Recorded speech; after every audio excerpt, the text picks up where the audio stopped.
Salam alaikum, bienvenue dans cet exercice, dans cette série d'exercices sur la loi d'Ohm pour les classes de la troisième APEC.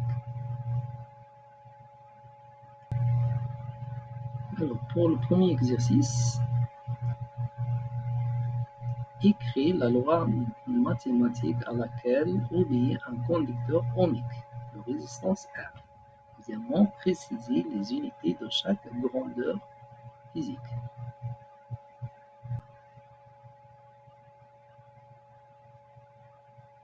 Pour répondre à cet exercice, premièrement, un conducteur ohmique obéit à la loi, ce qu'on appelle la loi d'Ohm.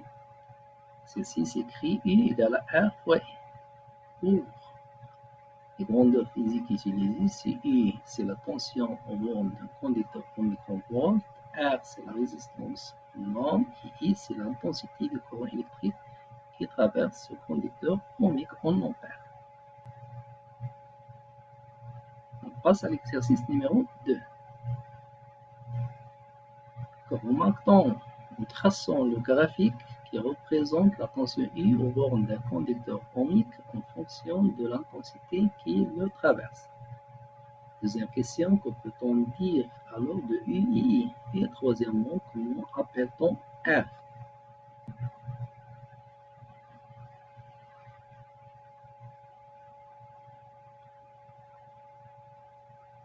Pour la correction, lorsqu'on trace le graphique qui représente la tension I aux bornes d'un conducteur ohmique en fonction de l'intensité I, on trouve ou bien on obtient une droite qui passe par l'origine.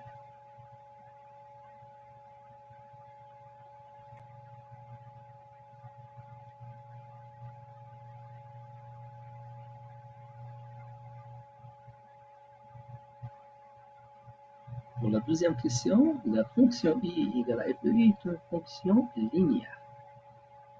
C'est-à-dire que U et I sont proportionnels ou bien U sur I égale à une constante. Pour la troisième question, la loi d'Ohm s'écrit U égale à R fois I.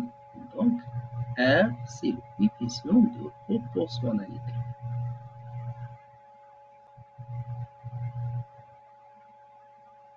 Pour l'exercice numéro 3, lors d'une activité expérimentale, on a tracé le graphique représentant l'évolution de la tension aux bornes et la résistance en fonction de l'intensité des courants qui la traversent.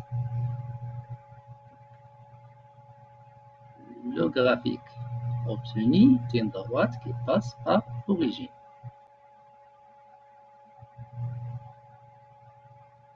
Première question, quelle est la tension aux bornes de la résistance lorsque celle-ci est traversée par un courant de 60 mA? Deuxième question, quelle est l'intensité qui correspond à 5 volts? Et on vous demande de calculer la résistance de ce conducteur ohmique.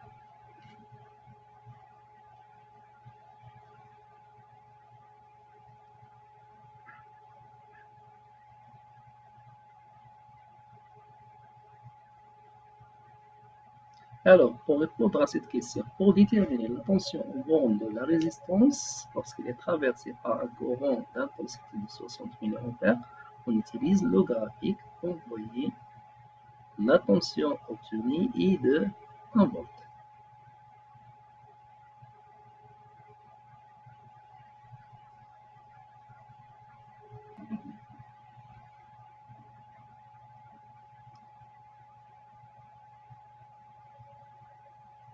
Pour la deuxième question, de la même manière, pour déterminer l'intensité du courant qui traverse la résistance et la tension est de 5 volts, on utilise toujours le graphique.